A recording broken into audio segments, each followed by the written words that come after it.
Hello. तो solid state physics का हमारा जो कोर्स यहाँ पे चल रहा था उसमें आज का जो टॉपिक है हमारा वो है एलिमेंट्री बैंड थ्योरी। यहाँ पे हम आज नई यूनिट स्टार्ट करने जा रहे हैं।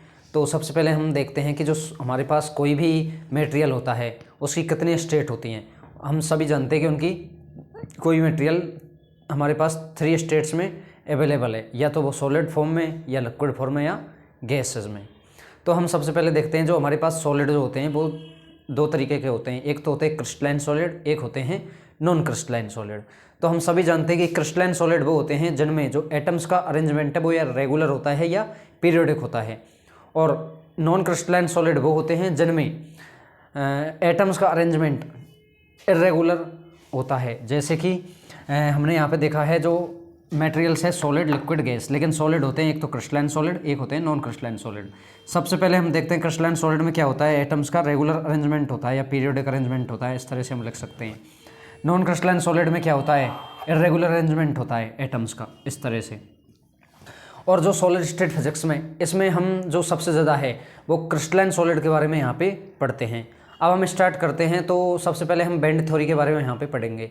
तो हम देखेंगे कि जो कोई भी सॉलिड हमारे पास मटेरियल होता है या फिर कोई भी क्रिस्टल मटेरियल है, तो किसी भी क्रिस्टल में जो बैंड होते हैं वो किस तरह से बनते हैं, बैंड क्या होते हैं, तो उनको देखते हैं।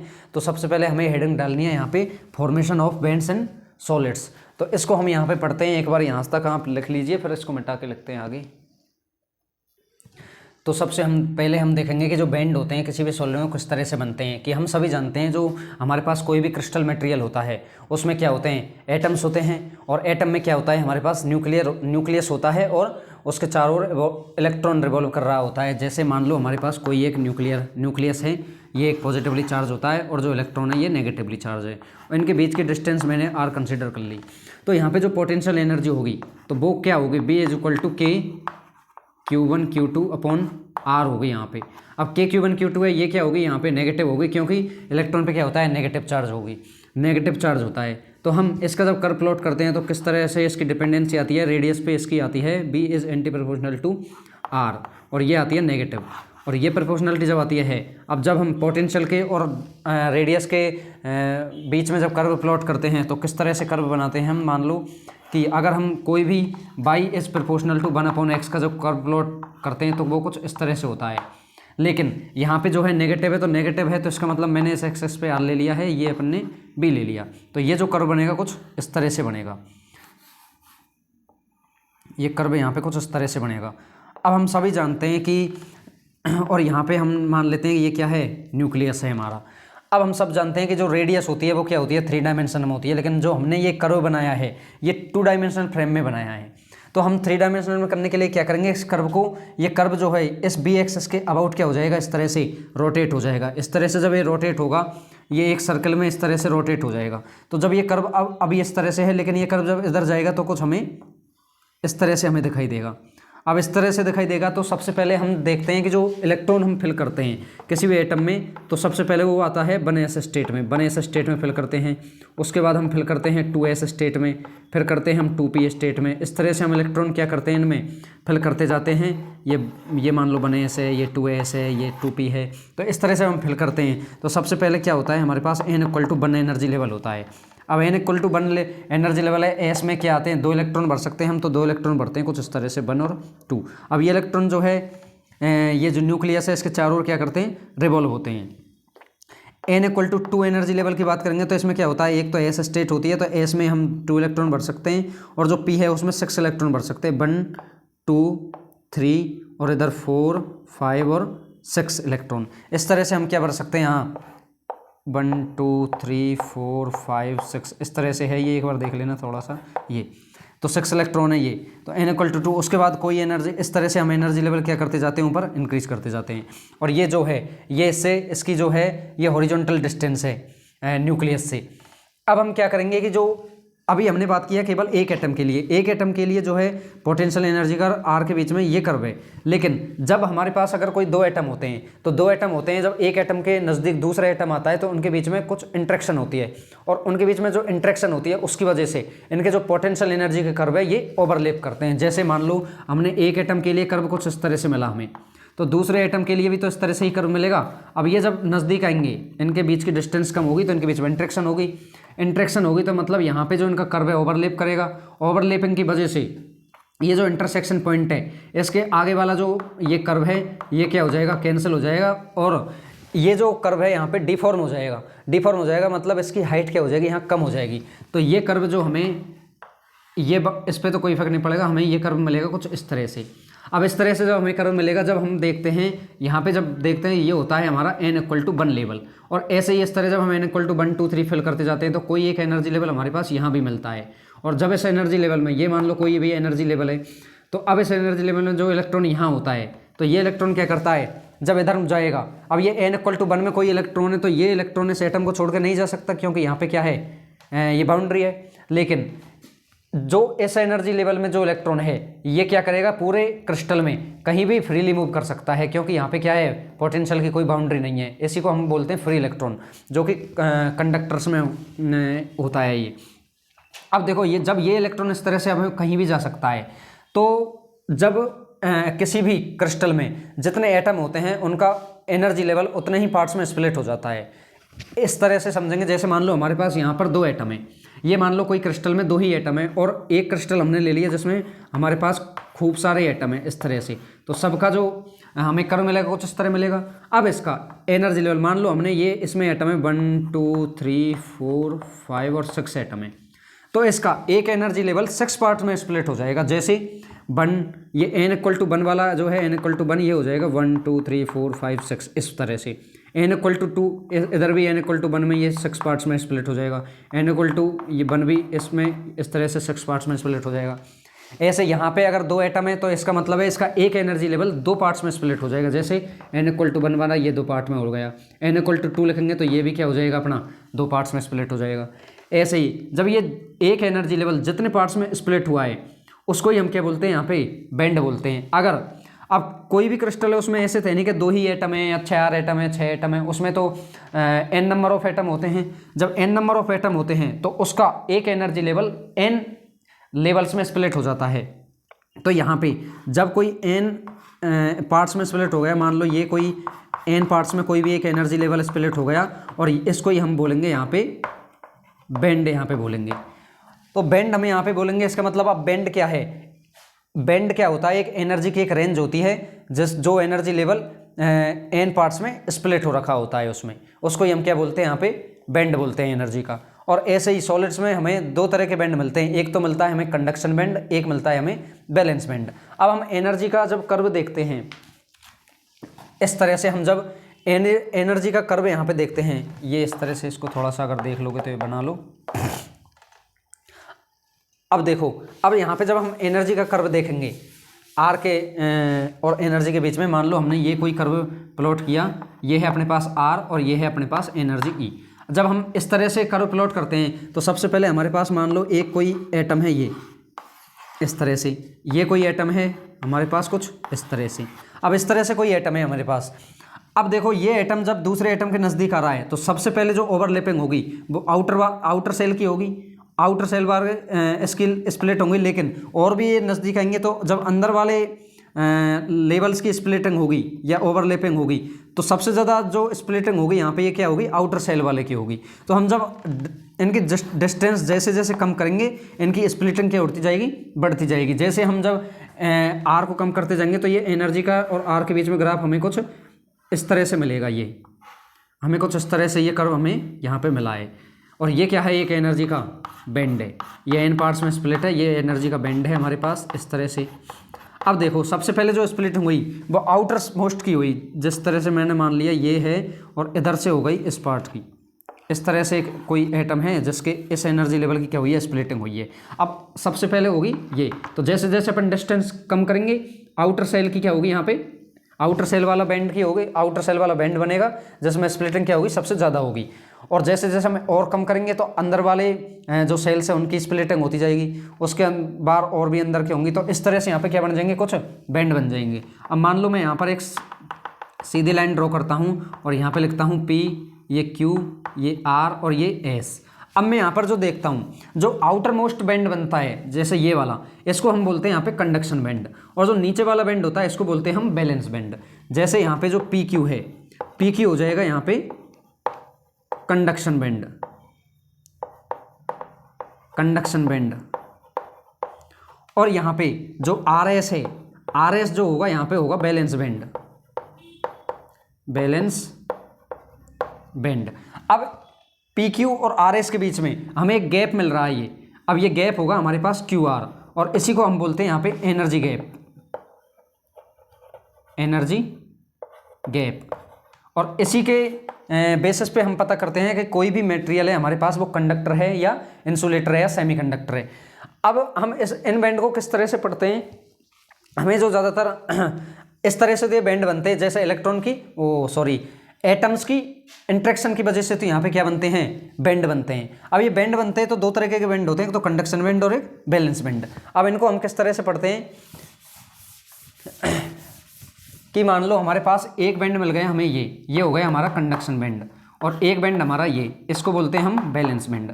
और इनके बीच में जो है ये गैप हो गया अपना डेल्टा ई जी, इसको बोलते हैं अपन ई सी माइनस ई बी। और ये क्या है, ई सी है, और ये क्या है यहाँ पे ई बी है। ई सी क्या है यहाँ पे, ई सी है lower energy level, lower energy level, energy level of conduction band. और ई बी क्या है यहाँ पे, upper energy level, energy level in balance band. ये अब देखो यहाँ पे जो बैलेंस बैंड है, अब T इक्वल टू 0 केल्विन की जब हम बात करते हैं, जो T equal to 0 kelvin temperature हमारे पास होता है, T equal to 0 kelvin temperature जो है अचीव करना बहुत बड़ा काम है, मतलब हो नहीं सकता, बहुत कॉम्प्लिकेट है ये मामला। तो लेकिन हम ये कंसिडर करते हैं कि हमारे पास मान लो T इक्वल टू 0 केल्विन है, तो जो सबसे ज़्यादा जो इलेक्ट्रॉन होंगे वो बैलेंस बैंड में होंगे, मतलब सभी इलेक्ट्रॉन जो होंगे वो सारे बैलेंस बैंड में होंगे। और जो इलेक्ट्रॉन बैलेंस बैंड में होते हैं उनको बोलते हैं हम बैलेंस इलेक्ट्रॉन, बैलेंस इलेक्ट्रॉन होते हैं। और फिर अब इस बैलेंस बैंड में जो इलेक्ट्रॉन है इनको हम देंगे एनर्जी। अब जैसे जैसे हम टेम्परेचर इंक्रीज करते जाएंगे तो ये जो इलेक्ट्रॉन है वो एनर्जी लेके और कंडक्शन बैंड में जाएंगे। अब कंडक्शन बैंड में जाएंगे तो इनको कितनी एनर्जी चाहिए कंडक्शन बैंड में जाने के लिए, डेल्टा ई जी, ये जो एनर्जी गैप है इसके इक्वल एनर्जी लेके ये कंडक्शन बैंड में जा सकते हैं। और जो इलेक्ट्रॉन कंडक्शन बैंड में होते हैं उनको बोलते हैं हम कंडेंस इलेक्ट्रॉन, कंडेंस इलेक्ट्रॉन। और जो कंडेंस इलेक्ट्रॉन होते हैं ये क्या होते हैं, कंडक्शन बैंड में फ्री होते हैं। बैलेंस बैंड में जो बैलेंस इलेक्ट्रॉन होते हैं ये बाउंड स्टेट में होते हैं, ये फ्रीली मूव नहीं करते हैं। और जो कंडक्शन बैंड में जो इलेक्ट्रॉन होते हैं वो क्या करते हैं, फ्रीली मूव करते हैं। और ऐसे मटेरियल्स क्या करते हैं, हमारे पास जो होते हैं वो थर्मल कंडक्टिविटी और इलेक्ट्रिकल कंडक्टिविटी बिहेवियर शो करते हैं, जिनमें कंडक्शन बैंड में इलेक्ट्रॉन होते हैं। अब तो थर्मल कंडक्टिविटी और इलेक्ट्रिकल कंडक्टिविटी के लिए कौन रोल प्ले करते हैं, हमारे पास कंडेंस इलेक्ट्रॉन रोल प्ले करते हैं। इनकी वजह से ही जो कोई भी मटेरियल है वो थर्मल कंडक्टिविटी और इलेक्ट्रिकल कंडक्टिविटी शो करता है। अब ये जो एनर्जी लेवल है, मान लो जो energy level E G is equal to 0 है, मान लो कंडक्शन बैंड और बैलेंस बैंड के बीच में एनर्जी लेवल जो है delta E G energy gap है, इसको अपन, ये क्या होता है यहाँ पे फोरबिडन होता है, इसको हम फोरबिडन एनर्जी गैप भी बोलते हैं। तो डेल्टा ई जी अगर इक्वल टू 0 है तो इसका मतलब है ये मटेरियल है हमारे पास कंडक्टर।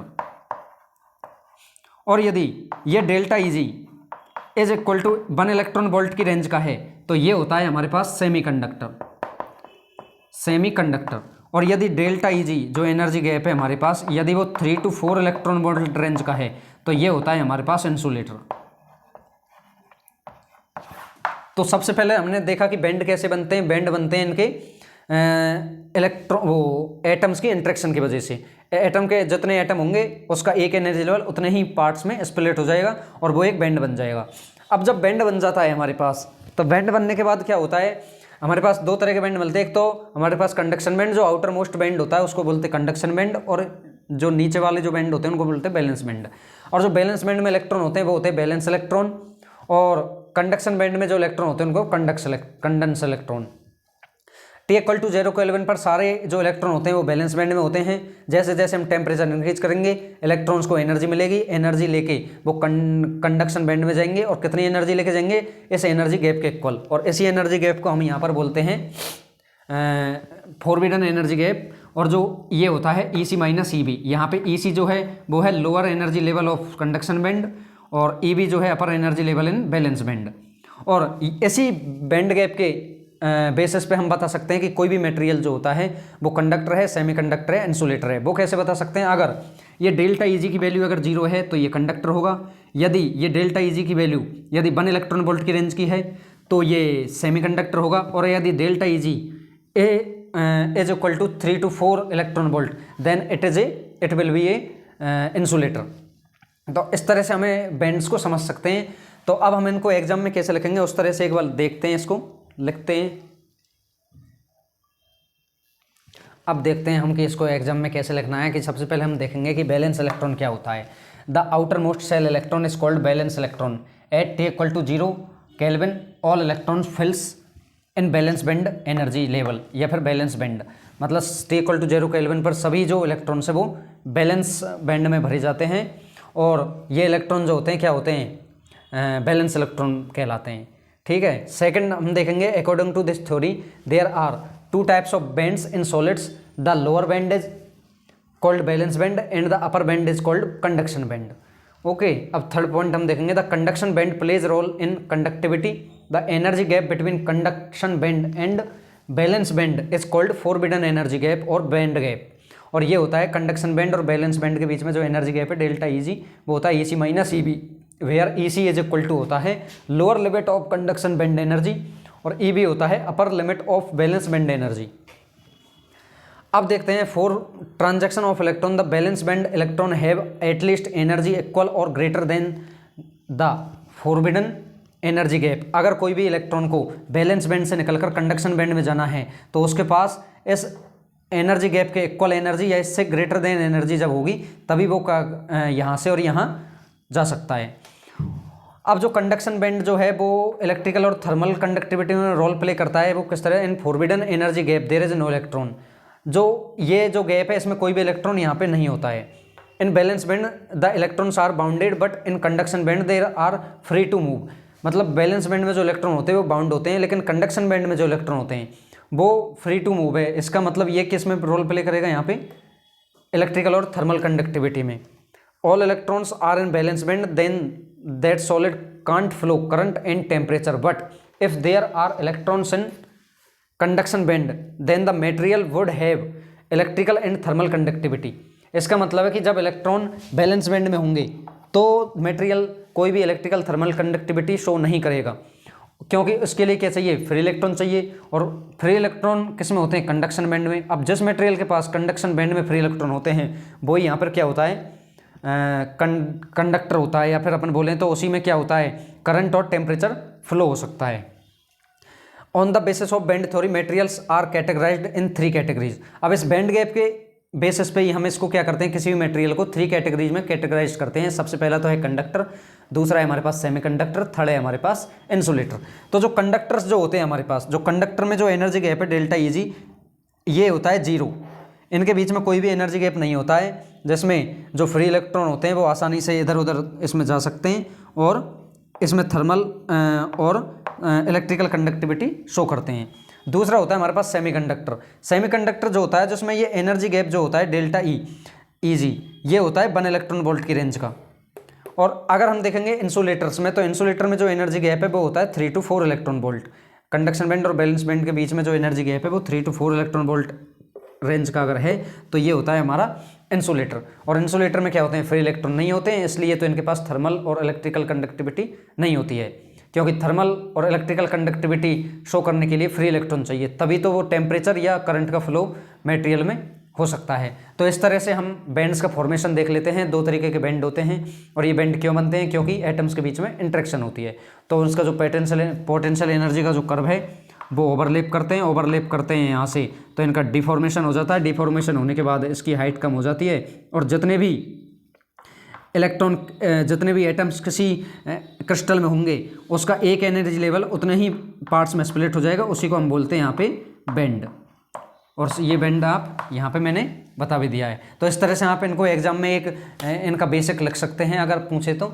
और ठीक है, यहाँ तक लिख लीजिए आप, इसका स्क्रीनशॉट ले लो और मिलते हैं नेक्स्ट क्लास में।